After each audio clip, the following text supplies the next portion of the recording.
নমস্কার বন্ধুরা, আমাদের গল্প পাঠের আসর লেটস ডু গল্পতে সকলকে স্বাগত জানাই। আজ আমরা পড়ব সুকুমার রায়ের লেখা কালাচাঁদের ছবি। পাগলা দাশু সিরিজের এটি সপ্তদশ গল্প। শুনতে থাকো, খুব ভালো লাগবে। গল্প শুনে ভালো লাগলে লাইক করো, শেয়ার করে অন্যদের শোনার সুযোগ করে দিও। আসরে আজ প্রথমবার এলে বা এখনো সাবস্ক্রাইব না করে থাকলে করে দিও প্লিজ। পাশে থাকা নোটিফিকেশন বেল আইকনটা অবশ্যই ক্লিক করো, তাতে আসরে যখনই কোনো নতুন গল্প আসবে সবার আগে তার খবর তোমার কাছে পৌঁছে যাবে।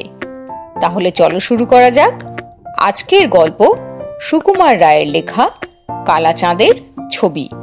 তো চলো, লেটস স্টার্ট, লেটস ডু গল্প।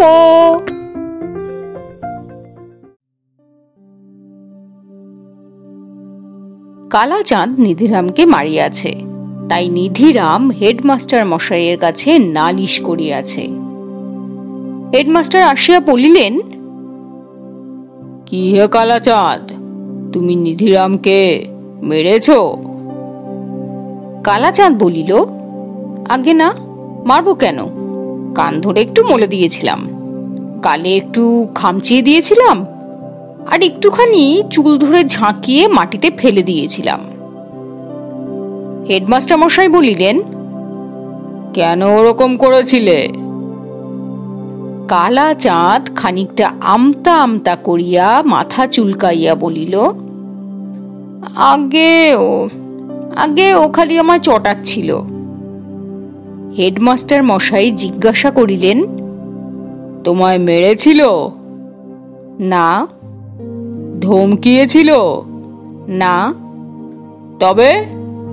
বারবার ঘ্যান ঘ্যান করে বোকার মতো কথা বলছিল, তাই তো আমার রাগ হয়ে গেল। এরপর হেডমাস্টার মশাই তাহার কান ধরিয়া বেশ ভালো রকম নাড়াচাড়া দিয়া বলিলেন,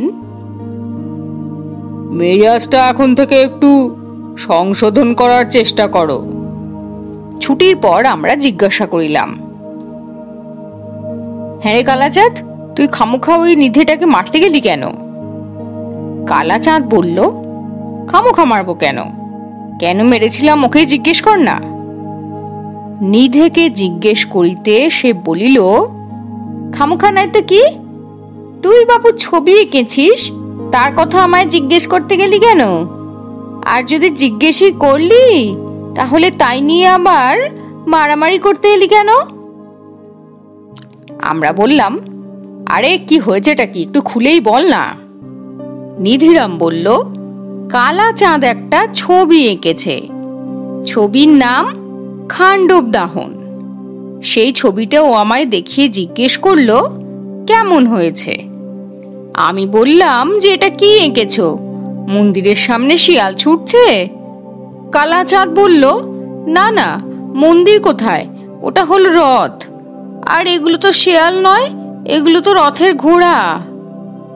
আমি তখন বললাম, সূর্যটাকে কালো করে এঁকেছো কেন?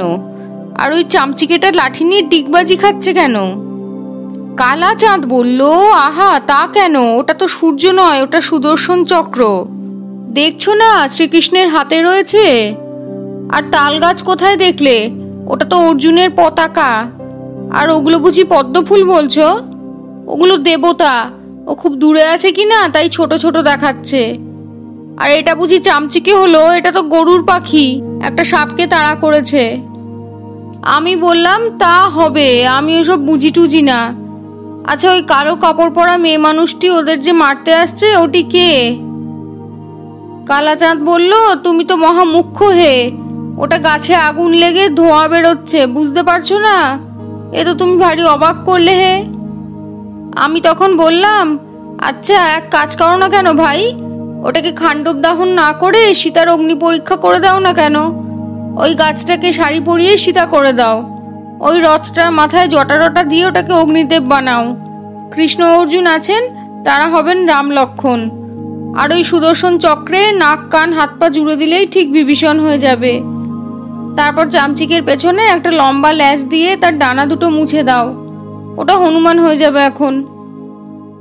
কালাচাঁদ তখন বলল, হনুমানও হতে পারে, নিধিরামও হতে পারে।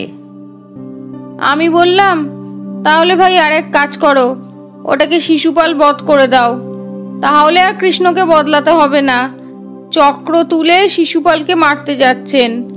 অর্জুনের মুখে পাকা গোপদারি লাগিয়ে খুব সহজেই তুমি ভীষ্ম করে দিতে পারবে। আর রথটা হবে সিংহাসন, তার উপর যুধিষ্ঠিরকে বসিয়ে দাও। আর ওই যে গরুর আর সাপ, ওইটাকে একটু বদলিয়ে দিলেই গদা হাতে ভীম হয়ে যাবে ক্ষণ। আর শিশুপাল তো আছেই, গাছটাকে একটু নাক মুখ ফুটিয়ে দিলেই হবে খানে। তারপর রাজসূয় যজ্ঞের কয়েকটা রাজাকে দেখালেই ব্যাস। এই কথাটা কালাচাঁদের পছন্দ হলো না, তাই আমি অনেক ভেবেচিন্তে আবার বললাম, তাহলে নয় জন্মেঞ্জয়ের সর্পযজ্ঞ করো। ওই রথটা জন্মেঞ্জয় আর কৃষ্ণকে জটা দড়ি দিয়ে পুরুত ঠাকুর বানিয়ে দাও।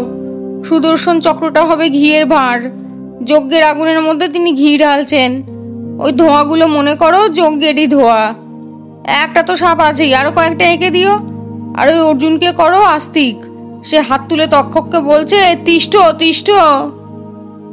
আর ওই চামচিকেটা মানে গরুরটা, ওটাকে মুনিটুনি কিছু একটা বানিয়ে দিও। আর পতাকাটা কিরকম করতে হবে সেটা বলতে যাচ্ছিলাম, এমন সময় কালাচাঁদ আমায় ধাক্কা দিয়ে বলল, থাক থাক, তোমার আর বিদ্যে জাহির করে কাজ নেই। আমি বললাম, তাও তো রাগ করো কেন ভাই?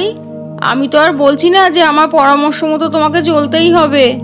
পছন্দ হয় করো, না হয়তো না করো, হয়ে গেল। এর মধ্যে আবার রাগারাগি করো কেন? আমার কথা মতো না করে ওটা অন্য কিছু একটাও করতে পারো।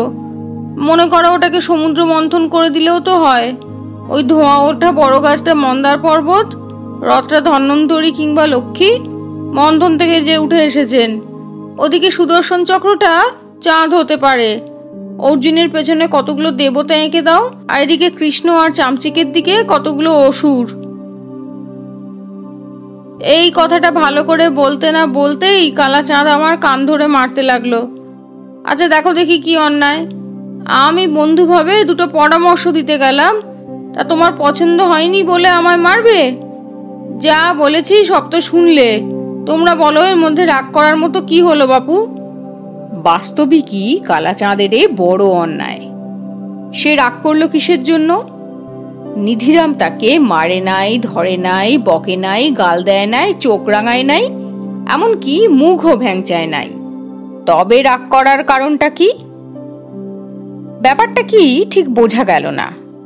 তাই সন্ধেবেলায় সবাই মিলিয়া কালাচাঁদের বাড়িতে গেলাম। আমি বলিলাম, ভাই কালাচাঁদ, আমরা তোমার সেই ছবিটা দেখতে চাই, সেই যে সমুদ্র লঙ্ঘন না কি যেন। রামপ্রসাদ বলল, ধুত, সমুদ্র লঙ্ঘন কিসের, বল অগ্নি পরীক্ষা। কে একজন যেন বলল, না না, কি একটা বধ যেন। কেন জানি না কালাচাঁদ হা হা করিয়া একেবারে তেলে বেগুনে জ্বলিয়া উঠিল। যাও যাও, ইয়া কি করতে হবে না বলে সে তাহার ছবির খাতাখানি ফরফর করিয়া ছিঁড়িয়া ফেলিল, আর রাগে গজরাইতে লাগিল। আমরা হতভম্ব হইয়া রহিলাম। সকলেই বলিলাম, কালাচাঁদের মাথায় বোধহয় একটু পাগলামির ছিট আছে, নইলে সে খামোখা এত রাগ করবে কেন?